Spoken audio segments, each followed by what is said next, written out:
determinants. Topic is system of equations.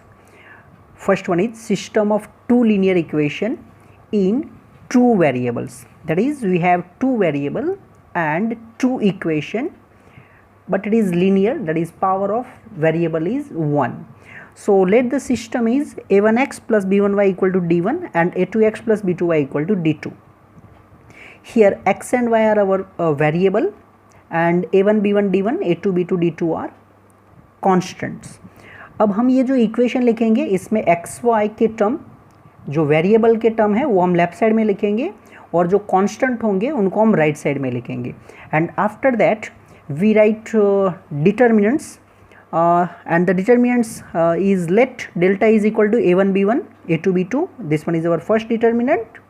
then delta 1, अब हम क्या करेंगे, ये जो a1 a2 है उसको हम रिप्लेस कर लेंगे कांस्टेंट से d1 d2 से और हमारा second column as it is रहेगा. एंड सिमिलरली हम डेल्टा 2 लिखेंगे. डेल्टा 2 में क्या करेंगे, तो हमारा जो ओरिजिनल डिटर्मिनेंट है उसमें कांस्टेंट रिप्लेस करेंगे b1 b2 को.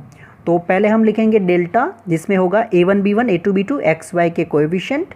डेल्टा 1 मतलब ये जो a1 a2 है उनकी प्लेस पर आ जाएंगे कांस्टेंट्स d1 d2, तो वो डेल्टा 1 हो जाएगा.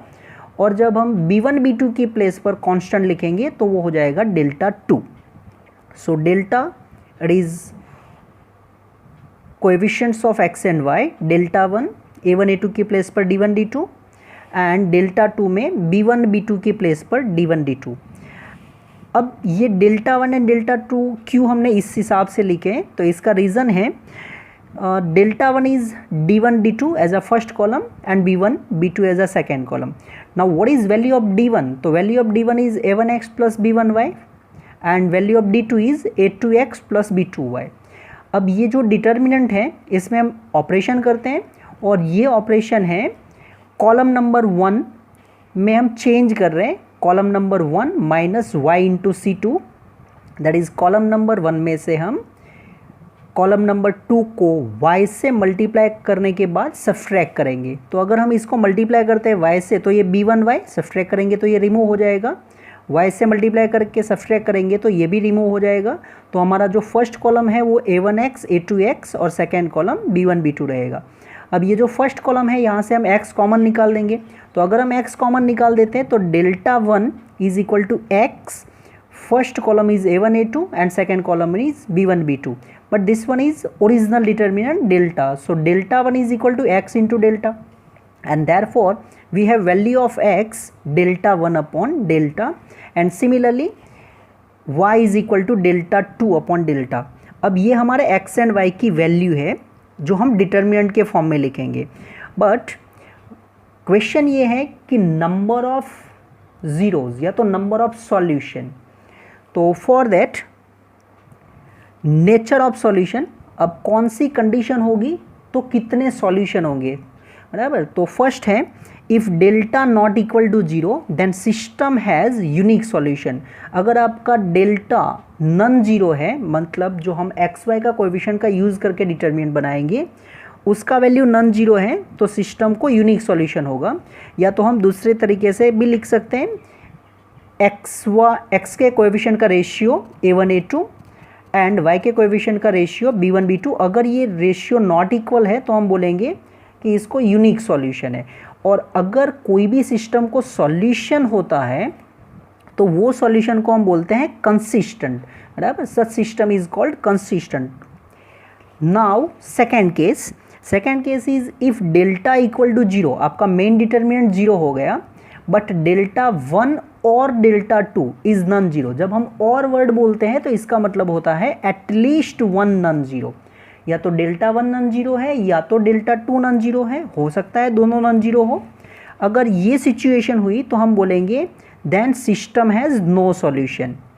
ओके, इसको हम दूसरी तरीके से भी लिखते हैं a1 upon a2 is equal to b1 upon b2 not equal to c1 upon c2. But ये जो इक्वेशन है वो लाइन के इक्वेशन है, तो दो लाइन का सॉल्यूशन एग्जिस्ट नहीं हो रहा है. इसका मतलब क्या, वो इंटरसेक्ट नहीं कर रही है. अगर इंटरसेक्ट नहीं कर रही है तो हम क्या बोलेंगे, lines are parallel but not coincident, because coincident means both are same line, so it has infinite solution, so we say lines are parallel. और ये जो सिस्टम है इसमें सॉल्यूशन नहीं है, and if the system has no solution then we say it is inconsistent. If it has solution then we say consistent, if it has no solution then we say it is inconsistent. And third situation is if delta is equal to delta 1 is equal to delta 2 equal to 0, means everyone is 0, then system has infinite solutions. अगर आपके तीनों determinant 0 है तो इसको infinite solutions होंगे। और अब ये दो लाइन है तो दो लाइन के इनफाइनाइट सॉल्यूशन कब हो सकते हैं, तो उसके लिए हम ये भी बोल सकते हैं कि भाई for this condition lines are coincident. अगर दोनों लाइन सेम हो गई तो उनके इनफाइनाइट सॉल्यूशन होंगे। और ये सिस्टम को सॉल्यूशन है, अगर ये सिस्टम को सॉल्यूशन है तो हम बोलेंगे the system of equations is consistent because it has solution. अब ये जो डिटर्मिनेंट फॉर्म है इसकी जगह पर हम ये भी यूज़ कर सकते हैं a1/a2 equal to b1/b2 is equal to c1/c2, then also we say it has infinite solution. तो ये डेल्टा फॉर्म में है और ये रेशियो के फॉर्म में है। अब एक क्वेश्चन कर लेते हैं। तो क्वेश्चन है find values of a and b if the system a² x minus by equal to a² minus b and bx minus b² y is equal to 2 plus 4b has first one unique solution। अगर ये system को unique solution है तो आप a and b की value find करो। तो unique solution के लिए कंडीशन क्या है, डेल्टा नॉट इक्वल टू 0। अब डेल्टा हम कैसे फाइंड करते हैं, एक्स वाई के कोएफिशिएंट। तो फर्स्ट इक्वेशन से a² एंड माइनस b वो लिख दिया फर्स्ट रो में, सेकेंड इक्वेशन से b एंड माइनस b² वो सेकेंड रो में लिख देंगे, बट इसका वैल्यू नॉट इक्वल टू 0 होना चाहिए। अब ये डिटर्मिनेंट को हम सिंप्लीफाई करेंगे तो इसका वैल्यू कितना होगा, -a² b² plus b² not equal to 0। Now from this to b² common, if I take b² common then it is -a² plus 1, but we want not equal to 0। अब ये दो number का multiplication 0 नहीं होना चाहिए। It means first one is not 0 as well as second one is also non-zero, so b² not equal to 0 and 1 minus a² not equal to 0, so b not equal to 0 and a is not equal to plus or minus 1, so we can write b belongs to r minus 0 anyone, and a belongs to r minus plus or minus 1, not 1 and not minus 1, other than 1 and minus 1. So this one is for unique solution. Second one is suppose the system has infinite solution, then find a and b. So for infinite solution ratio we use ratio method, so it is a² upon b is equal to minus b upon minus b² is equal to a² minus b upon 2 plus 4b. Now here we can see minus and minus cancel, ये हम कर सकते हैं। अब b already हम denominator में लिख रहे हैं तो इसका मतलब हम b की वैल्यू 0 एक्सेप्ट नहीं कर सकते। तो अगर हम फर्स्ट दो का यूज़ करते हैं तो -a² b² is equal to minus b², हम ये दोनों साइड से माइनस हटा सकते हैं तो ये a² b² equal to b² हो जाएगा। बट पहले मैं बोल चुका हूँ कि b 0 नहीं हो सकता, तो अगर b 0 नहीं है तो हम दोनों साइड से b² को भी रिमूव कर लेंगे। तो b² को रिमूव करेंगे तो a² का वैल्यू कितना होगा, 1, बराबर। a² equal to 1 because b तो 0 नहीं है। अब a² इक्वल टू 1 है, इसका मतलब a की पॉसिबल वैल्यू क्या है, तो a इक्वल टू 1 और a इक्वल टू -1। अब ये दोनों पॉसिबल वैल्यू के लिए हम b फाइंड कर लेते हैं। तो वापस रेशियो यूज़ करते हैं, b upon b² equal to a² minus b upon 2 plus 4b। a की दो जो वैल्यू पॉसिबल थी 1 एंड -1, दोनों के लिए a² तो 1 ही होने वाला था, तो b upon b² equal to a² minus b upon 2 plus 4b, b and upon b², so we can write it is 1 upon b. Here value of a² is 1, so it is 1 minus b upon 2 plus 4b.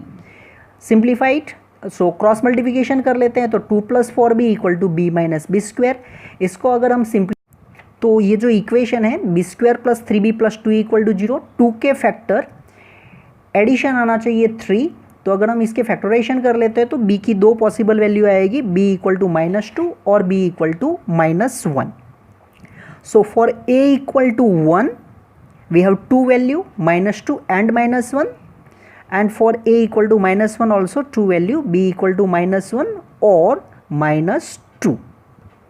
अब आते हैं system of 3 linear equation in 2 variables, means equations 3 होंगे, variable 2 है. तो let the system is a1x + b1y = d1, this one is a first equation, a2x + b2y = d2 as a second equation, and a3x + b3y = d3 as a third equation. अब इसमें variable कितने हैं? 2 and equation 3 है, तो ये actually क्या होंगे? तीनों लाइन ही रिप्रेजेंट करेगी. So this all equations represent lines in a plane. Okay, so represent 3 lines in a plane. अब इनके लिए क्या पॉसिबिलिटी है? तो the system of equation will be consistent, means ये जो 3 इक्वेशन हैं वो कंसिस्टेंट कब होंगे? तो ये तीनों लाइन एक पॉइंट में इंटरसेक्ट करेगी. अब ये एक पॉइंट में इंटरसेक्ट करने के लिए हमको कंडीशन फाइंड करनी है, तो वो हम कैसे कंडीशन फाइंड करेंगे? तो उसके लिए the system of equation will be consistent if values of x and y की वैल्यू हम फाइंड करेंगे फ्रॉम एनी 2 इक्वेशंस. क्योंकि हमारे पास 3 इक्वेशन है, तो हम फर्स्ट कोई भी 2 इक्वेशन का यूज़ करके x एंड y फाइंड कर सकते हैं, जैसे हमने लास्ट पॉइंट डिस्कस किया उससे. और जो वो वैल्यू आएगी x एंड y की सेटिस्फाई द थर्ड इक्वेशन. अगर कोई भी 2 इक्वेशन को हम सॉल्व करके x एंड y की वैल्यू लाएंगे, वो हम थर्ड इक्वेशन में पुट करेंगे. अगर वो x एंड y की वैल्यू थर्ड इक्वेशन को सेटिस्फाई करेगी तो हम बोलेंगे it is consistent, that is they intersect. हम इसको और एक वर्ड भी यूज बोलते हैं, अगर 3 लाइन एक ही पॉइंट में इंटरसेक्ट करती है तो उनको हम कॉन्करेंट लाइंस बोलते हैं, जैसे कि मीडियंस है, एल्टीट्यूड है, एंगल बाइसेक्टर है. तो उसके लिए हम कंडीशन डिराइव कर रहे हैं. सपोज मान लो कि मैंने फर्स्ट एंड सेकंड इक्वेशन का यूज़ करके x का वैल्यू फाइंड किया. अब x का वैल्यू कैसे फाइंड करते हैं तो वो लास्ट टॉपिक में हम डिस्कस कर चुके हैं. सो x Δ1/Δ लिखा था हमने, और वो Δ1 क्या था? तो पहले डेल्टा देख लेते हैं. डेल्टा में हम ऐसे करते थे, xy के कोएफिशिएंट लिख देते थे, a1 b1 फर्स्ट इक्वेशन से, a2 b2 सेकंड इक्वेशन से, और x का जब हम Δ1 फाइंड करते हैं तो ये जो x के कोएफिशिएंट होते हैं उनकी जगह पर हम कांस्टेंट लिख देते हैं, d1 d2, और second column as it is. Similarly हम y भी फाइंड कर लेते थे. y में लिखते थे Δ2/Δ, तो डेल्टा मतलब xy के coefficient a1 b1 a2 b2, और ये जो b1 b2 है उसकी प्लेस पर आ जाएंगे कांस्टेंट d1 d2. तो हमने ये x एंड y की वैल्यू फाइंड कर ली. अब अगर ये इक्वेशन जो हम फाइंड करके लाए हैं x एंड y की वैल्यू, वो x एंड y की वैल्यू हम इक्वेशन नंबर 3 में रखते हैं, क्योंकि हमने बोला है कि अगर ये फर्स्ट कोई भी 2 इक्वेशन से x एंड y की वैल्यू लाएंगे और वो थर्ड इक्वेशन में पुट करेंगे, उससे हमको कंडीशन मिलेगी. तो x एंड y की वैल्यू हम थर्ड इक्वेशन में पुट कर रहे हैं, तो हमको मिलेगा a3 into d1 b1 d2 b2. अब यहाँ पर क्या किया है हमने, तो a3 x था, x की वैल्यू ये है d1 b1 d2 b2 upon a1 b1 a2 b2, y की value a1 d1 a2 d2 upon a1 b1 a2 b2. ये जो वैल्यू है x एंड y की वो हम थर्ड इक्वेशन में पुट कर रहे हैं, बराबर. तो थर्ड इक्वेशन में पुट करेंगे. अब यहाँ पर आपको ये सब याद नहीं रखना है, आपको तो सीधा रेडीमेड कंडीशन याद रखना है, बराबर. बट हम ट्राई कर रहे हैं कि भाई ये कंडीशन आया कैसे, वो प्रूव कर रहे हैं. तो a3 into d1 b1 d2 b2 plus b3 into a1 d1 a2 d2 is equal to d3 a1 b1 a2 b2. ये हमने एक्स वाई की वैल्यू पुट करके LCM लिया है. और ये एक्चुअली क्या है, तो ये एक डिटर्मिनेंट का वैल्यू है. और वो डिटर्मिनेंट कौन सा है, तो हमारा a1 b1 d1 first row, a2 b2 d2 ये second row, A3 B3 D3 ये थर्ड रो इक्वल टू 0, इसको अगर हम फाइंड करते हैं तो ऊपर का सिंप्लीफिकेशन दिखेगा।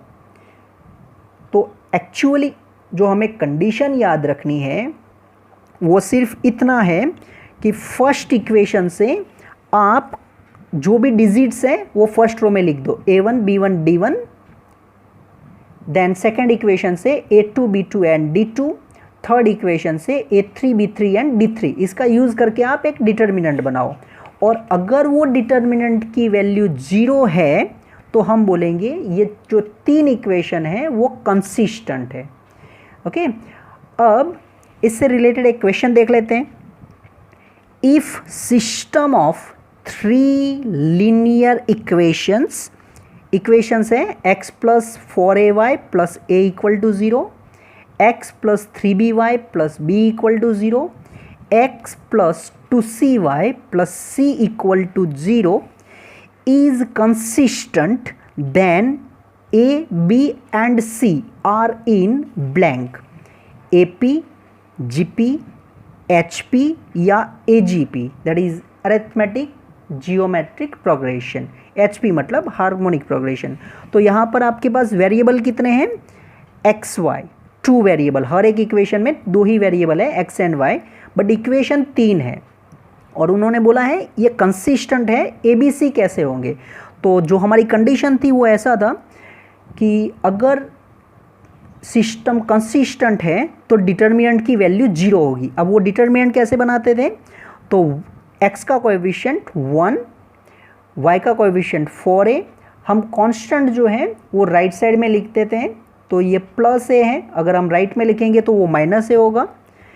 सेकेंड इक्वेशन में से 1 3b और कांस्टेंट को राइट साइड में लिखेंगे तो वो माइनस b होगा। 1 2c एंड कांस्टेंट को राइट साइड में लिखेंगे तो वो माइनस c होगा। तो हमने जो 3 इक्वेशन थे वहाँ से x y का कोएफिशिएंट एंड कांस्टेंट लिख चुके हैं। अब यहाँ पर अगर हम देखते हैं तो माइनस है, माइनस बी एंड माइनस सी, ये तीनों माइनस है, तो हम ऐसा बोल सकते हैं कि भाई ये माइनस है, वो आप कॉमन निकाल दो क्योंकि राइट साइड में ऑलरेडी 0 है, तो वो हम कर सकते हैं। ओके, तो अगर हम माइनस को रिमूव कर देते हैं ये तीनों प्लेस से और फिर डिटर्मिनेंट को एक्सपांड कर लेते हैं, तो ये डिटर्मिनेंट का वैल्यू क्या होगा? तो डिटर्मिनेंट का वैल्यू यूजिंग फर्स्ट रो में एक्सपांड कर रहे हैं। 1 के साथ होगा 3bc minus 2bc, minus 4a के साथ c minus b and plus a के साथ 2c minus 3b equal to 0। अब ये डिटर्मिनेंट को आप देखो तो 3bc माइनस 2bc वो तो bc हो जाएगा। यहाँ से simplification minus 4ac plus 2ac तो वो माइनस 2ac होगा, प्लस 4ab और यहाँ से माइनस 3ab तो वो प्लस ab हो जाएगा। ओके, तो इसका सिंप्लीफिकेशन हुआ है bc minus 2ac plus ab equal to 0, that is ab plus bc equal to 2ac। If we divide every one by abc then first we get 1 upon c, second is 1 upon a and third is 2 upon b, and it means abc are